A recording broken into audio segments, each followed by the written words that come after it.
But what about buying booze for a teenage stranger? What would you do if a couple of teenagers pleaded with you to buy them some lager as you nipped into your local mini-market? And when I say pleaded with you, I don't mean had a knife to your throat. Earlier this week, we heard how more than a third of you would buy your own teenager wine or spirits, and yet 98% of parents would be outraged if another adult bought it for them. Struggling to get liquored up when underage has, of course, been a mainstay of American movies forever. Remember the scene in Superbad where 17-year-old Seth dreams of ways to get booze?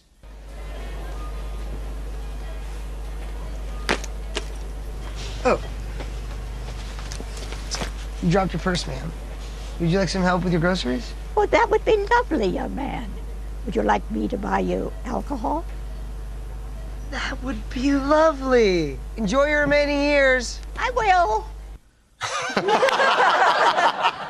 The hilarious Superbad. And now it seems British kids are following the American dream and trying to get plastered by begging members of the Right Stuff team to get their booze for them. You can buy, it's true, you can buy wine, beer or cider for a 16-year-old in a pub if they're having a meal with you. And it's perfectly legal for under 18s to drink at home. But you would be breaking the law if you bought a few cans for a teenager you didn't know. But would you do it, Rhys? Well, when I was growing up, we relied on people like this to get our drinks for us. So we would. Fair to return we stood outside Threshers in Wickford, where I used to live with my friends, and we'd go, "Excuse me, you'd only ask kind of people who were sort of a little bit older than you, and because they understood." But I think it's very important that children need to get it out of their system, not too much. Every child needs to get completely drunk once, so they might not do it again or whatever. But is it your job to? I would if I would do it, yes. I know I'll be breaking the law. I'm not saying you should all do it. Personally, if someone asked me and I could what tell if they still want a bottle of vodka? I wouldn't buy them vodka. No, you buy them I'll buy them some Skoll or something like low alcohol, or some alcohol-free Becks, for example. I'd really wind them up. Yeah. I'm glad you've got some values when buying underage people. Go on then, Neil. Are you saying you wouldn't buy? No, absolutely not. Under any circumstances? Yeah, this has happened to me a lot. We love your radio show. We love your radio shows. Come get us a drink. Yeah, do you know what I mean? I'll just say, look, just can't spend your money on something else. No, I'm not going to do that for you. At least that's illegal, I suppose. I mean, cigarettes is another classic one. For children. I wouldn't do that. But wow! What? Okay, no, so you buy alcohol for underage people, but you draw the line. Morally repugnant cigarettes, but no, I'll buy them booze. That's fine. Yeah, I stand by that. And Anne, what about you? Yeah, we see how we all make these sort of our own personal moral judgments. I know yesterday I said to you, I might get them 4 beers or something. Today I've been thinking about it. It's worried me all night, this one. And no, I don't think they'd ask me. I'm not young and it's quite interesting. I think Rhys is right. You would aim for You'd someone... ask for just a bit older who understands. Yeah, I don't think they'd ask me. And I think, no, I would have to do the right thing. I really would. Because it's wrong and it is illegal. You've changed your tune. I know I have. I worried about it. One can isn't going to do much. It's not like you buy them something and they're going to go off their heads and, die, choke on their own vomit. You're not going to get them a whole crate of beer, but you buy them a can and say, there you go, go on, enjoy yourself, be careful, drink responsibly, kids. Yeah. And then... And don't break the law like I've just done. So, hang on, can I go to prison for that?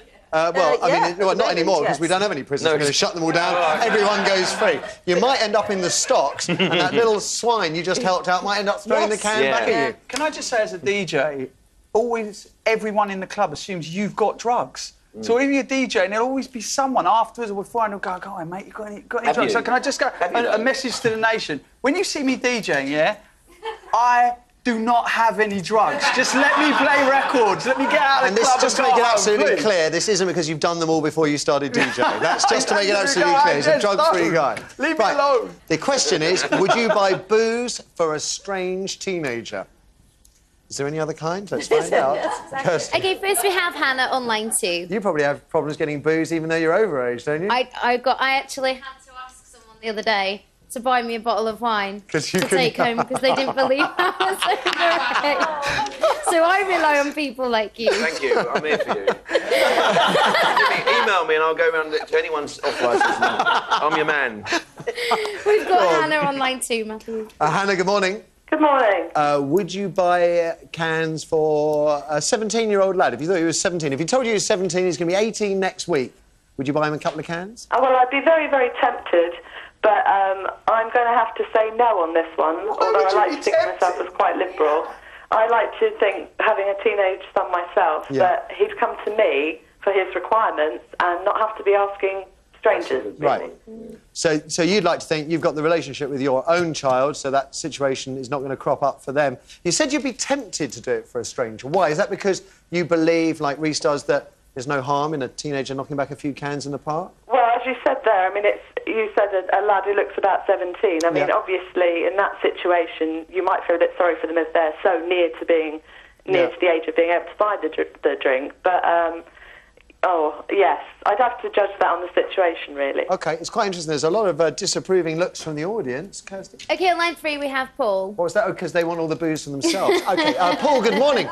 Hello, Matthew, all right? Yeah, would you buy booze for a teenage stranger? Well, actual fact, it was in November, I think it was. I was going past my local supermarket to go an off-licence. Right. And these kids stopped me and said, would I go in and get them some wine?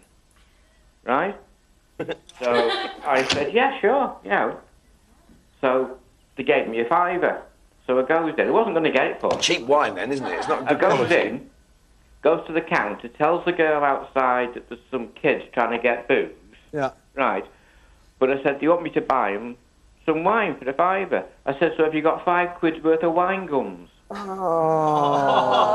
Is that what you did? You bought them £5 worth of sweets? No, I bought them £5 worth of wine gums. Lucky it wasn't cheap. Took them out in the carrier bag. I even kept the receipt so they couldn't say come back. You're lucky you didn't get... I was going to say, and then they stabbed him. OK, Paul. No, just wind them up instead. I hope your windows are intact. We'll have another, please. OK, we have Nikki on line 1. Nikki, good morning. Hi. Hi. Have you ever been asked out of interest? Oh, well, I don't want to generalise kids, but where I live, I got out of my car and there was like 6, these 15, 16-year-old lads. And they literally must have been targeting a certain type of person. I mean, I'm 26. And they literally mobbed up to my car and was like, will you buy me some drink? Will you buy me some drink? And it was quite intimidating. I was on my own, and it was at 8 o'clock, and I was like, oh, no. And it's a really awkward conversation to have. And I must admit, I did say no, and I walked past. Oh, and I was in the shop, I was thinking, oh, great, now I've got to go back out there and walk past them. And when I did, they was all tutting and shouting abuse at me, and it can be really, really intimidating. So for people that do buy these kids alcohol, sometimes I can understand just so... if you haven't got the strength to say no because you're scared. Right. I mean, I don't want to generalise kids. And also, they might be these watchdog kids that get you arrested after you've done it. Absolutely. Oh. That's the thing about kids. You can't trust them. Time for one more? Yeah, go on. We've got Mariad on line 4. OK, Mariad, morning. Hello. Would you buy kids booze, strangers? No, I wouldn't. The reason why I rang in is my husband is a manager of an off-licence. Ah.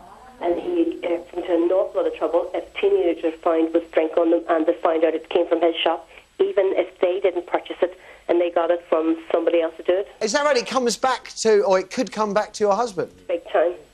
And as your last caller said about the police, they do what they call stingers, where they send teenagers in. Yeah. And at the moment, his licence is under threat because they've done that twice, and they've been caught because the staff aren't checking the ID. Well, there's a lesson there, isn't there? Maybe that Fan Fatale was one of them. That Russian spy was one of them, sent outside off-licence. It's quite... I mean, I never considered the intimidation side that the previous caller had.